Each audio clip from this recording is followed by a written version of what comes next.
오늘 우리에게 주시는 하나님 말씀은 누가복음서 9장 23절에서 24절입니다. 누가복음서 9장 23절에서 24절 말씀입니다. 자리에서 일어나셔서 하나님 말씀 같이 합독하시겠습니다.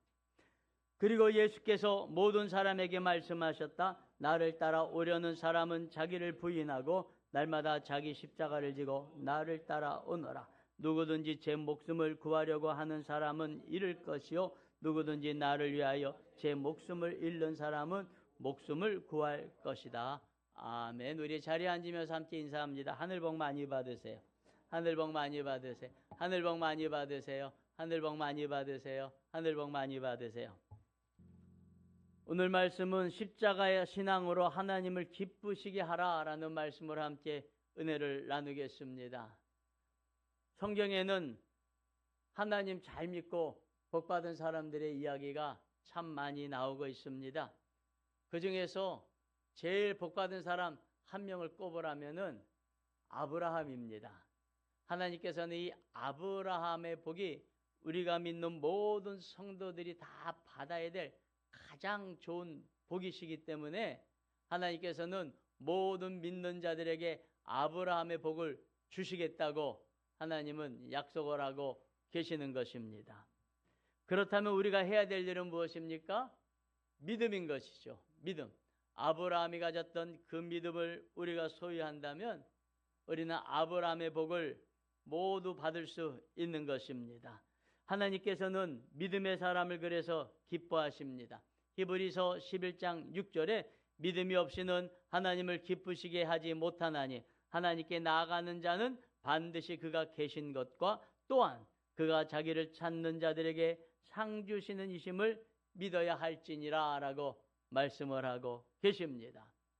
그럼 우리가 하나님께 보여야 할 믿음은 어떤 믿음입니까? 예수님은 하나님께서 기뻐하시는 믿음이 무엇인지를 보여주시는 온전한 믿음, 주님이 하나님이 기뻐하시는 믿음의 모범이 되십니다. 예수님의 믿음, 예수님의 그 믿음의 가장 좋은 모델은 뭐냐면 십자가를 지신 믿음인 것입니다. 예수님께서 십자가를 지신 것은 하나님께서 다시 살려내실 줄을 믿었기 때문인 것입니다. 하나님을 믿지 못하였다면 예수님은 십자가를 지실 수가 없으셨던 것입니다.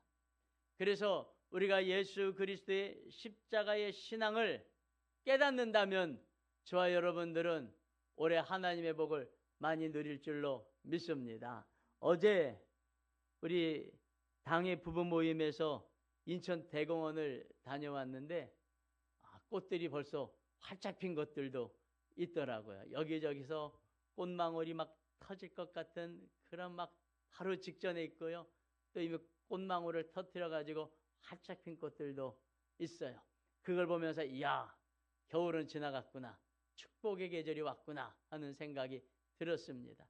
여러분, 올해 하나님께서 제가 기도하면 마음에 많은 설렘을 주십니다. 올해는 틀림없이 함께하는 교회 성도들이 복을 받을 것이다. 함께하는 교회 성도들이 하나님께서 재정의 물꼬를 열어주실 것이다 라고 하는 감동을 많이 주시고 계셔요. 그래서 오늘 이 말씀을 준비한 거는 우리가 복을 받으려면 하나님께서 복을 주시겠다고 작정을 하고 계시니까 성경에 하나님께서 우리가 믿음만 보이면 복 주시겠다고 마음을 먹고 작정하고 계시는 말씀들을 우리가 계속 받고 있으니까 말이죠. 우리가 하나님께 믿음을 보이면 되는 거 아니겠습니까? 여러분, 우리 성도님들 오늘 십자가의 믿음, 십자가의 신앙을 잘 배우셔서 하나님의 마음을 흡족하게 하고 기쁘시게 하는 믿음의 사람들 되시기를 주님의 이름으로 축원합니다. 십자가 신앙은 한마디로 말해서 내가 죽는 거예요. 오늘 우리가 읽은 성경 말씀 24절에 보면은 나를 위하여 목숨을 잃는 자는 목숨을 살게 될 것이라고 말씀을 하고 계십니다. 목숨을 내어놓는 자가 아니라 목숨을 잃는 자예요. 이게 무슨 말입니까? 죽은 자라는 거예요. 나를 위해서 죽으면 살리라. 그러나 너를 위하여 살고자 하면 반드시 죽을 것이다. 여러분, 예수님은 하나님의 뜻을 이루기 위하여 자기를 죽이셨습니다.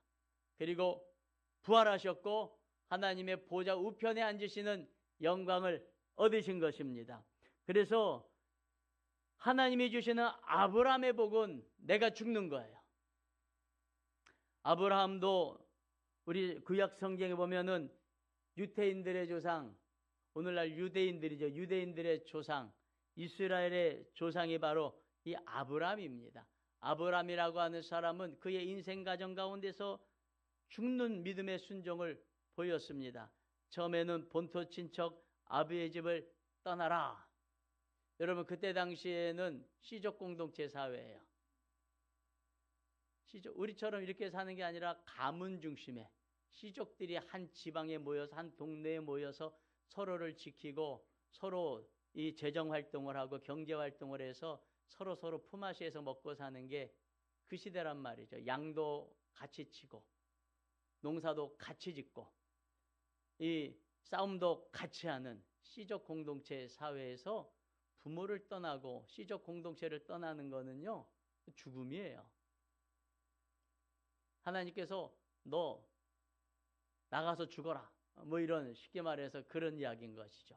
그런데 아브라함은 그것에 순종하였습니다. 가족을 떠나는 결단을 할 때 민족의 조상이 된 줄 믿으시길 바랍니다. 여러분, 조카를 데리고 나왔는데 하나님께서 그 조카도 너의 유산을 물려받을 수가 없다. 조카 롯도 떠나보내라. 여러분, 열심히 벌면 뭐합니까? 누구한테 좀 물려주는 맛이 있어야지 좋은 건 아니겠습니까? 여러분, 그런데 조카에게 물려주려고 그랬는데 조카도 떠나보내라 그러니까 떠나보내는 죽음의 결단. 나는 데리고 살고 싶은 내 마음을 죽이는 거죠. 내 마음을 죽이고 조카를 떠나보낼 때 하나님께서 사랑하는 아들 이삭을 주신 것입니다. 롯을 떠나보내지 않았으면 사랑하는 아들 이삭이 올 수가 없는 거예요. 롯을 떠나보내니까 사랑하는 아들 이삭을 주신 거예요. 하나님께서는, 그런데 100살에서 나온 이삭마저도 하나님께서 내게 제물로 바치라고 그럴 때 아버지로서의 그 애끓는 감정, 그 부정을 죽이고 하나님께 제물로 드리려고 할 때 죽이지 못했어요. 하나님께서 내가 너의 믿음을 보았다라고 하시면서 너의 후손이 대적의 문을 얻을 것이다. 예수 그리스도의 탄생에 복을 누리게 된 줄 믿으시기를 바랍니다. 여러분, 우리도 죽어야 되는 거예요. 앞에서도 말씀드렸다시피 이 인천 대공원에 꽃들이 만발하고 있어요. 그걸 가만히 보면서 여러분, 지난 가을에 땅에 떨어진 씨앗이 잘 죽었구나. 잘 죽었으니까 거기서 싹이 나고 꽃이 핀 거 아니겠습니까? 여러분, 그 씨앗이 떨어졌는데 얘가 안 죽고 버텼으면 어떻게 합니까? 그거 안 되는 거예요. 예. 여러분, 이 옛날 이 절터에서 씨앗을 발견했는데 말씀이에요. 흑미, 까만 씨앗이 벽씨가 발견됐어요. 사람들이 그래서 이거 불에 그슬린 벽씨인 줄 알았는데 말씀이에요. 가만히 보니까 이게 까만 씨앗인 거예요. 그래가지고 이것을 잘 불켜가지고 심었더니 1000년 된 절터에서 얻은 이 씨앗이 자라서 열매를 거두더라는 거예요. 이 아주 나쁜 놈이죠. 1000년 동안 안 죽어갖고 열매를 1000년이 지나서나 맺은 이 말씀이에요. 여러분, 생명이 있어도 죽어야 생명의 결실을 거두는 거지 살아서는 못 거두는 것입니다. 여러분, 그래서 죽어야지 되는데 무엇을 죽여야지 됩니까? 내 생명을 죽이라는 것이 아니라 오늘 예수님은 23절에 뭐라고 말씀하십니까? 자기를 부인하고 십자가를 지는 것이 죽는 거예요. 부인하라 그러는데 뭘 부인합니까? 예, 나의 무엇을 부인해야 됩니까? 내 욕망을 부인해야 되는 거예요. 요한일서 2장 15절 16절은 이렇게 말씀합니다. 여러분은 세상이나 세상에 있는 것들을 사랑하지 마십시오. 누가 세상을 사랑하면 그 사람 속에는 하늘 아버지에 대한 사랑이 없습니다. 세상에 있는 모든 것, 곧 육체의 욕망과 눈의 욕망과 세상 살림에 대한 자랑은 모두 하늘 아버지에게서 온 것이 아니라 세상에서 온 것이기 때문입니다. 욕망을 죽이라는 거예요. 욕망은 하나님께로부터 온 것이 아니라 세상에서부터 온 것이라고 말씀하는 겁니다. 여러분, 욕망이 무엇입니까? 반드시 뭔가 이루거나 소유해야 되겠다라고 하는 바라는 마음이에요. 40년간 인간의 심리를 연구하신 이 프랑스의 정신의학자 장 미셀 우구르리앙이라고 하는 분이 쓴 책이 욕망의 탄생이라는 책이 있어요. 욕망의 탄생. 욕망은 어디서부터 생기는가? 이거를 연구해 봤어요. 왜냐하면 사람들이 욕망에 사로잡히면은요, 인생이 망하더라는 거예요. 도대체 욕망은 어디서부터 시작이 돼서 사람을 망하게 만들까? 그래서 그 욕망을 연구를 했습니다. 우리가 욕구가 있고 욕망이 있어요. 욕구는 뭐냐면은요, 이 본능이에요. 생리적인 거야. 배고프면은 뭐가 느껴요? 식욕이 느껴지죠. 그래서 밥을 먹고 싶은 욕구가 있는. 피곤하면 자고 싶은 수면 욕구가 생기는 거예요. 집을 짓고 집 안에서 안정을 누리고 싶은 안정 욕구가 있는 거죠. 여러분, 문이 밤에 안 잠겨 있으면 불안하잖아요. 안정 욕구가 채워지지 않아서 그래요. 문을 잘 잠그면은 마음의 안정감을 가지고 잘 자는 거예요. 사람들로부터 귀향이면 사람들한테, 부모님한테, 친구한테, 교회 안에서 성도들 안에 인정받고 싶은 인정 욕구도 본능인 거예요. 그래서 욕구는 좋고 나쁘고가 아니에요. 그거는 그냥 당연한 거예요. 그런데 문제는 뭐냐면 이 욕구가 욕망이 되어지는 순간부터 우리의 인생은 문제가 생기기 시작한다는 거예요. 욕구가 욕망이 되는. 욕망은 어디서부터 오느냐? 욕망은 나로부터 나오지 아니하고 이 장비셀 우구르리앙이라고 하는 분은 이 모방심리학의 대가예요. 모방심리학. 모방심리학은 뭐냐면요, 사람들 마음속에는요, 야, 저 사람처럼 되고 싶다, 저렇게 되고 싶다 하는 마음이 있다는 거예요.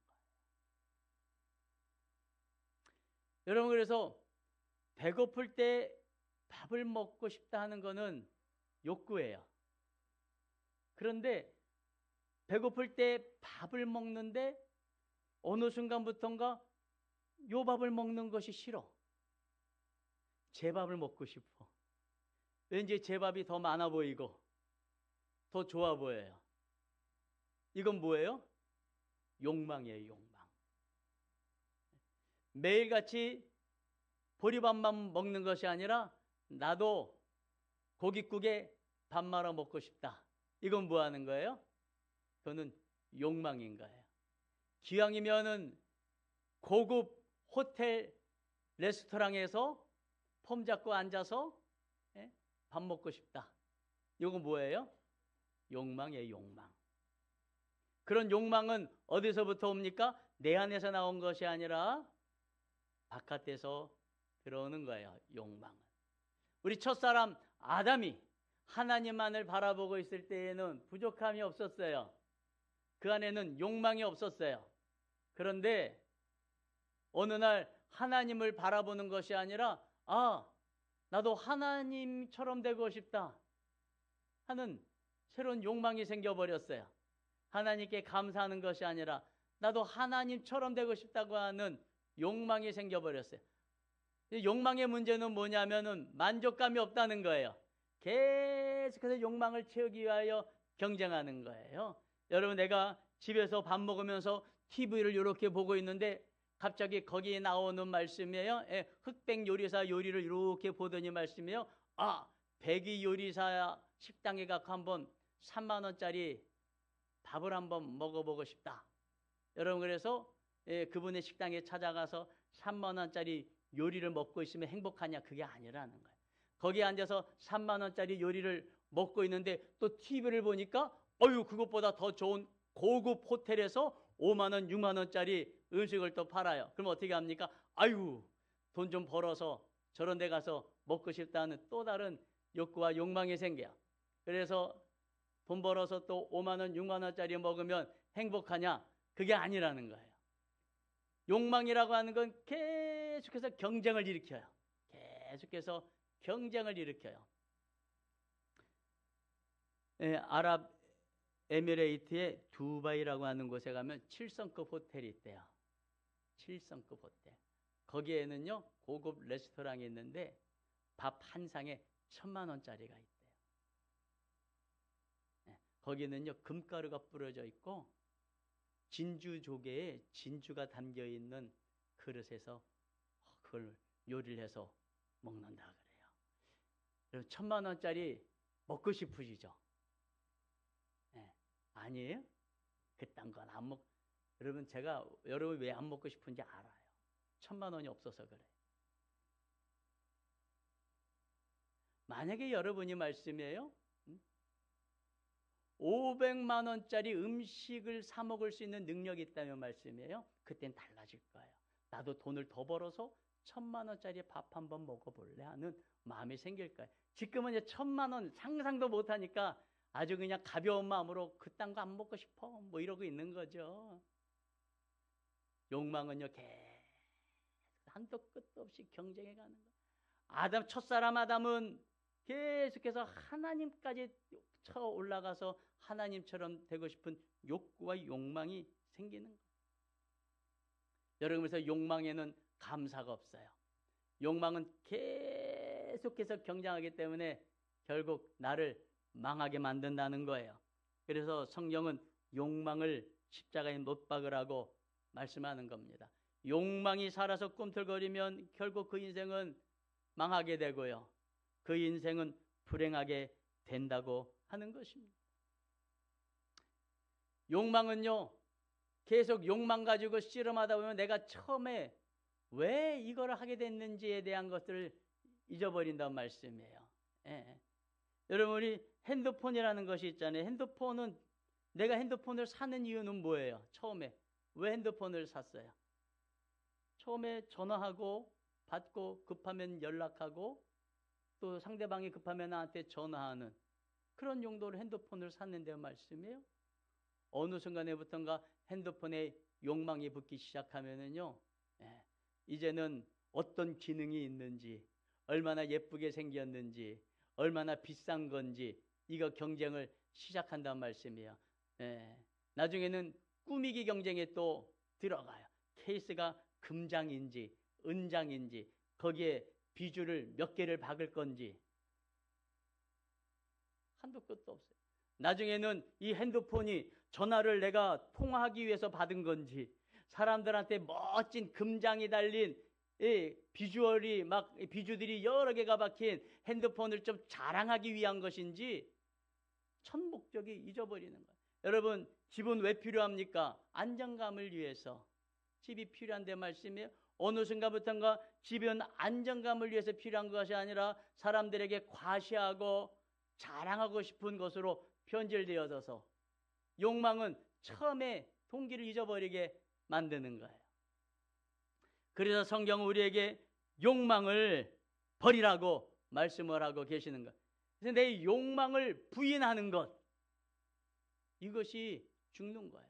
내 욕망을 죽일 때에, 내 욕망을 부인할 때에 하나님의 복이 부어지는 줄 믿으시길 주님의 이름으로 축원합니다. 하나님은 욕망 안에다가 복을 주시지 않아요. 욕망이 죽은 곳에다가 하나님은 복을 주시는 것입니다. 여러분, 그래서 욕망을 죽여야지 되는데 문제는 욕망이 어디서 일어나요? 마음에서 일어나기 때문에 죽일 수가 없어요. 마음에서 일어나는 생각을 어떻게 죽입니까? 욕망을 죽일 수 있는 방법은 없어요. 여러분, 그런데 생각은요, 한 번에 두 가지를 못해요. 그래서 여러분들한테 권고해 드리는 거는요, 욕망의 대상을 바꾸면 돼요. 그래서 욕망을 죽인다라는 말은 욕망의 대상을 바꾸라는 거예요. 거짓된 것, 헛된 것, 허무한 것, 쓸모없는 것들, 특별히 마지막 죽음 앞에서 아무것도 아닌 것. 죽음 앞에서뿐만이 아니에요. 인생을 살아가 보니까요. 30, 40대에 그토록 원했던 것이 50대가 되니까 아무것도 아닌 것들이 있어요. 아마 60, 70, 80대면은요. 젊었을 때 내가 그토록 가지려고 했었던 것들이 이거 아무것도 아닌데 내가 그때 왜 그랬을까?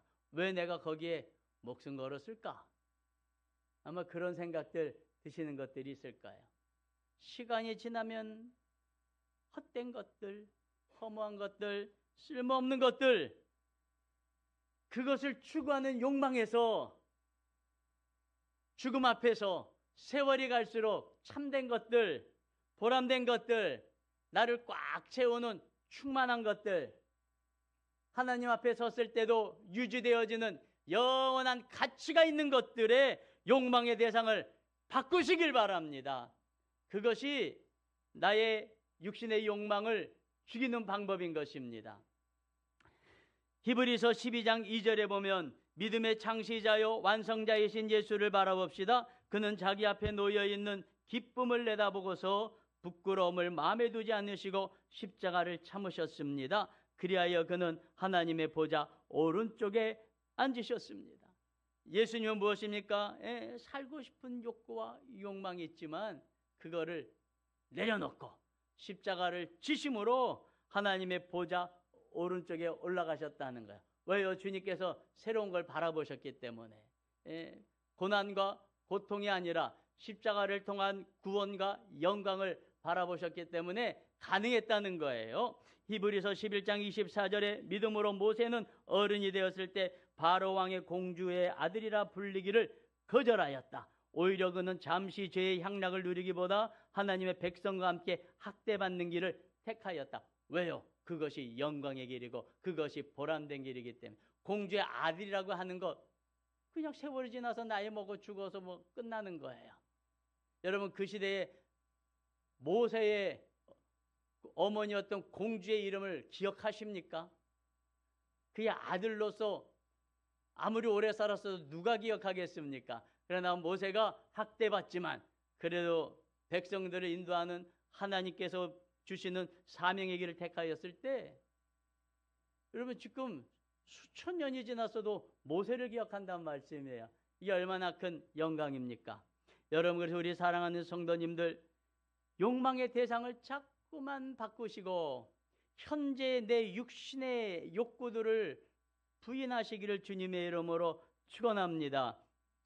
오늘 말씀이니까 첫째로 육체의 욕망을 십자가에 못 박으라고 말씀하고 있습니다. 육체의 욕망은 무엇입니까? 먹는 것, 입는 것, 자는 것입니다. 이건 나쁜 것이 아니에요. 이거는 생리적인 욕구이기 때문에 먹고 입고 자고 이걸 추구한다고 해서 나쁜 거 아니에요. 근데 이것이 욕망이 되어지면 문제가 생기는 거죠. 욕망은 무엇입니까? 더 잘 먹고 더 잘 입고 더 잘 자고. 그 욕망이 되어버리면 그것이 나를 사로잡아 버린단 말씀이에요. 지금 살고 있는 삶에 감사가 없고 만족이 없어요. 남들이 나를 보면 뭐라 그럴까? 이런 것에 전전긍긍하는 것이죠. 그리고 경쟁이 시작이 됩니다. 먹는 것도 점차 몇만 원짜리에서 몇십만 원, 한 상에 1,000만 원짜리 끝도 없이 경쟁해 가는 거예요. 여러분, 그런데 우리 성도님들은 이런 쪽보다도 제가 여러분들에게 말씀드리고 싶은 육체의 욕망은 뭐냐면요, 혹시 기도하다가 죽을지 모른다는 두려움들, 그 두려움 죽이셔야지 돼요. 새벽 기도하다가 피곤해 죽을지 모르겠다. 수요일 기도회 하면 피곤해서 병이 날 거다. 피로가 안 풀릴 거다. 예배 드려야, 주일 성수하고 예배 드려야지 되는데 좀 쉬자. 이런 것들 말씀이에요. 그러나 보세요, 여러분. 죽지 않습니다. 여러분들이 혹시라도 새벽 기도하다가 죽을까 고민하시는 분들이 계십니다.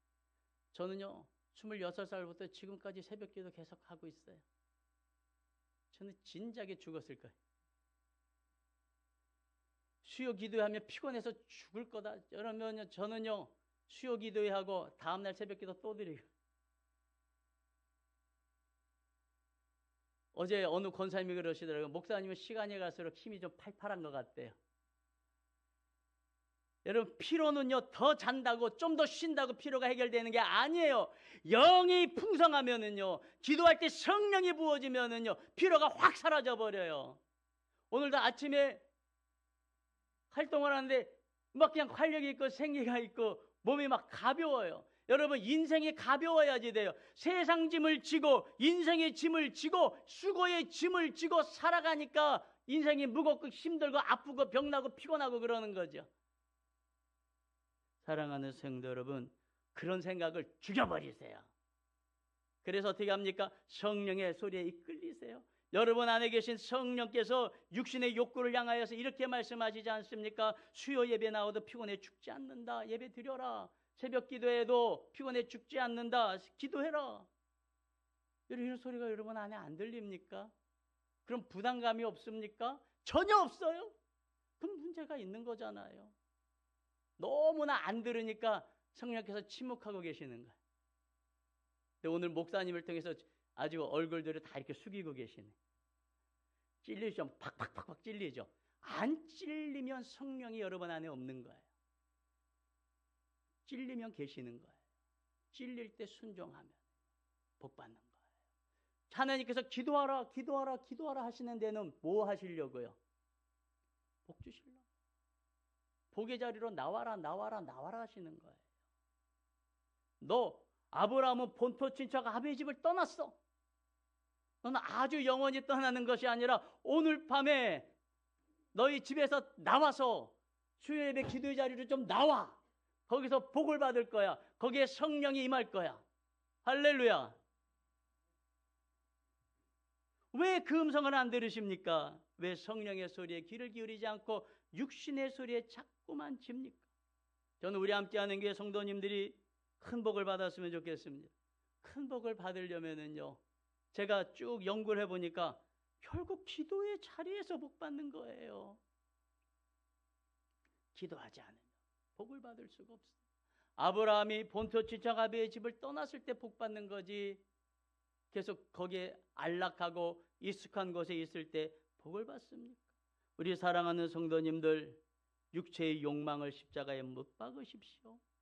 기도의 십자가를 지십시오. 기도하다 죽겠다는 결단으로 기도하는 것이 십자가 아닙니까? 살려고 기도하면은 죽는 거예요. 죽으려고 기도하면 사는 거예요. 내가 기도하다 죽겠다고 하면은요, 살 길이 생기는 거예요. 여러분, 그래서 기도하다가 죽으려고 하면 주님 뭐라고 말씀하십니까? 죽은 자는 산다는 거 아니겠습니까? 여러분, 그래서 기도하다가 죽겠다고 결단하면은요, 기도하다가 결코 죽지 않게 하십니다. 기도하니까 살게 되고, 기도하니까 생기가 나고, 기도하니까 문제가 해결되고, 기도하니까 스트레스가 풀리고, 기도하니까 형통하게 되어지는 역사를 체험하고 경험하게 됩니다. 할렐루야. 기도하셔야 돼요. 둘째, 눈의 욕망을 십자가에 못 박아야 됩니다. 눈의 욕망은 무엇입니까? 인간 개인의 자랑입니다. 좋은 것, 눈에 보이는 좋은 것들, 그거 하는 거죠. 추구하는 것. 더 좋은 집에 살고, 더 좋은 자동차를 소유하고, 더 재미있게 놀고, 더 좋은 곳에 여행을 다니고, 나쁜 거 아니에요. 그러나 얼마나 더 하실래요? 여기엔 다 뭐가 공통적으로 들어가냐면 돈이 들어가요. 돈이. 더 좋은 집에도 돈, 더 좋은 자동차에도 돈, 더 재밌게 노는데도 돈, 더 좋은 곳에 여행 가는데 다 돈이에요. 언제 하나님께 헌금하고, 언제 하나님께 헌신하고, 언제 그러실래? 절제가 있어야죠. 여러분, 헌신하는데 시간이 없다고 말씀하시는 분들이 계십니다. 그렇지 않습니다. 헌신할 시간이 없는 거죠. 여러분, 지금까지 내가 하고 있는 거를 다 하면서 헌신하라고 하나님은 말씀하지 않으니 그건 헌신이 아니죠. 할 것 다 하면서 나중에 남는 것 갖고 하는 건 헌신이 아니죠. 봉사죠. 헌신은 무엇입니까? 우선적으로 구분해서 먼저 하는 게 헌신이죠. 헌금도 무엇입니까? 생활비 할 거 다 하고서 나중에 남는 것 짜투리 하는 것은 그건 헌금이 아니에요. 기부지. 헌금은 무엇입니까? 먼저 구별하여 드리는 것이 헌금이죠. 제가 이런 말씀 오늘 좀 세게 드리는 거는요, 복 받으라고. 생각이 바뀌지 않는데 어떻게 하나님이 복을 주실 수가 있겠습니까? 마가복음 12장 41절 이하에 이런 내용이 나옵니다. 예수님께서 십자가에 달려 돌아가시는 그 주간이에요. 가장 바쁜 주간이에요. 둘째 날에 예수님께서 성전에 앉아 계시니까 많은 바리새인들과 율법사들이 와서 예수님하고 논쟁을 해요. 이런저런 논쟁을 하고 또 그 와중에 병든 사람들도 오고 막 그러니까 논쟁도 하라, 병든 사람도 고쳐지라, 눈꽃 새 없이 바쁜 와중에도 주님께서 가만히 주시하여 보신 것이 있어요. 성전의 연복에 헌금하는 모습을 성경에 보니까 보고 계셨다. 마가복음 12장 41절에 예수님께서 헌금함 맞은쪽에 앉아서 무리가 어떻게 헌금함에 돈을 넣는가를 보고 계셨다. 주님이 우리의 예배를 보고 계세요. 누가 어떻게 예배를 드리고 있는지를 어떻게 해요? 보고 계신다. 헌금도 누가 헌금을 어떻게 하는지 어떻게 해요? 보고 계신다. 헌신도 누가 어떻게 헌신하는지 보고 계신다. 주님이 너무 바쁘셔서 안 보실 것 같죠? 보시고 그 다음에 평가를 하시잖아요. 뭐라고 말씀하십니까? 과부의 두 렙돈이 가장 큰 헌금이다. 과부의 두 렙돈은요 얼마냐면 현 시세로 하면은요 1렙돈이 현 시세로 하면 700원 정도 돼요. 두 렙돈이면 1,400원. 근데 하나님께서 그것이 가장 헌금을 많이 했다고 예수님이 칭찬하신 거는요 마음의 무게인 거예요. 정성의 무게. 액수의 무게가 아니라 마음의 무게, 정성의 무게였던 거예요.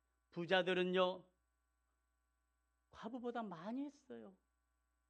그런데 주님께서는 그들의 마음의 무게를 재어보신 거죠. 우리 사랑하는 성도님들 정말 복 받으시길 바랍니다. 그러면 주님 앞에 마음을 들이시길 바랍니다. 마음의 무게를 들이셔야지 되는 거예요. 헌신도 마찬가지입니다. 주님이 여러분이 얼마나 바쁜지를 다 알고 계시죠. 바쁘니까 시간을 드리는 게 헌신인 거예요. 바쁘다고 아무것도 안 하는 게 아니라 바쁜 거 하나님이 다 그럴 때 드리는 것이 하나님이 감동받으시는 거지요. 너 바쁜 와중에도 이렇게 헌신했구나 하면서 그걸 받으시는 거지요. 너 그냥 남는 시간 했구나. 그게 아니죠. 여러분 그래서 우리 사랑하는 성도님들 주님 앞에 마음을 들이시길 주의 이름으로 축원합니다. 거기서 부활이 일어나고 거기서 생명이 일어나고 거기서 신앙의 역동성이 일어나고 하나님의 능력이 임하는 것입니다. 세 번째로 세상 살림에 대한 자랑을 십자가에 못 박아야 됩니다. 세상 살림에 대한 자랑은 세상의 지위, 명예, 권세입니다. 오늘날 이 세상의 지위, 명예, 권세를 얻기 위하여 우상을 섬기는 사람들이 정말 수없이 많이 있다고 하는 사실 지난 몇 달간 아주 절감하고 있습니다. 절감하고 있어요. 여러분 왜 그렇게 우리나라 고위 공직자들은 무당들을 찾아다니고 법사를 찾아다니고 그러는지 모르겠어요. 왜 그렇습니까? 불안해서 그러는 거죠. 갖고 있는 것 잃어버릴까 불안하고 또 남들하고 경쟁해서 더 높이 올라가야 되고 더 많은 것 가져야 되겠고 불안하니까 그러면 그런 사람들 쫓아다니면서 우상을 섬기고 굿하고 점보고 점치고 그러는 거 아니겠습니까? 우리 사랑하는 성도님들 우리가 자랑할 것은 예수 그리스도의 십자가밖에 없습니다. 곤불 10년이고 화무 11홍이라고 이야기하지 않습니까? 우리나라에서 최고의 권력자는 대통령이에요. 길어봐야 5년이에요. 우리나라 대통령은 5년 임기 끝나고 나면 감옥에 갈지 안 갈지 늘 불안해서 떠는 자리가 그 자리 아닙니까? 여기 가운데서도 대통령이 나올 줄로 믿습니다. 여러분이 아니면 여러분 자녀라도 나오겠죠. 사랑하는 성도님들, 그러나 그것은 우리의 추구의 대상이 아니라 그 자리는 우리가 섬김의 자리고 봉사의 자리고 헌신의 자리가 돼야죠. 명예를 추구하고 권력을 추구해서 대통령이 되면 안 되는 거죠. 그러니까 그 자리에 앉아서 그 권력과 그 명예를 사적으로 이용하는 거 아니겠습니까? 그러니까 감옥에 갈까 안 갈까 두려운 거 아니겠습니까? 거기는 국민을 위하여 자기 자신을 죽이는 자리고 헌신하는 자리고 봉사하는 자리가 돼야 되는 것입니다. 그런 대통령 좀 나와줬으면 좋겠습니다. 우리 가운데. 사랑하는 성도 여러분, 예수님의 십자가만을 자랑하시길 바랍니다. 그거 자랑하고 싶은 거 죽이고 예수님의 십자가를 자랑할 때 여러분 복음을 자랑할 때 복음의 역사가 나타나는 거예요. 복음을 자랑할 때 복음의 능력이 나타나는 거예요. 복음을 자랑하는 사람을 하나님께서 자랑스럽게 여기고 그에게 영광의 옷을 입혀주는 줄 믿으시길 주님의 이름으로 축원합니다. 우리 사랑하는 성도님들, 하나님을 믿으십니까? 하나님의 약속은 반드시 성취된다는 사실을 믿으십니까? 안 믿으세요? 하나님의 약속은 반드시 성취된다는 사실을 믿으십니까? 네, 조금 믿으시는 것 같아요. 다시 여쭤볼게요. 하나님의 약속의 말씀은 반드시 성취된다는 걸 믿으십니까? 네. 여러분, 그렇다면 나를 죽이십시오. 복을 구하기 전에 복 받을 믿음이 있어야 됩니다. 믿음을 기쁘시게 여겨서 상 주신대잖아요. 올해는 많은 분들이 복을 받을 것 같습니다. 그러나 그 전에 믿음을 보이십시오.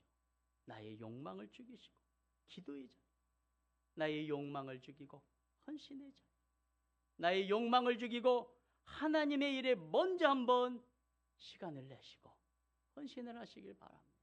하나님께서 여러분들에게 은혜를 주시고 복을 주실 것입니다. 그래서 우리 사랑하는 성도님들, 이 땅에서는 아브라함의 복을 받고 하나님 앞에서는 영원한 면류관을 받는 모든 성도님들 다 되시기를 주의 이름으로 축원합니다. 축원합니다.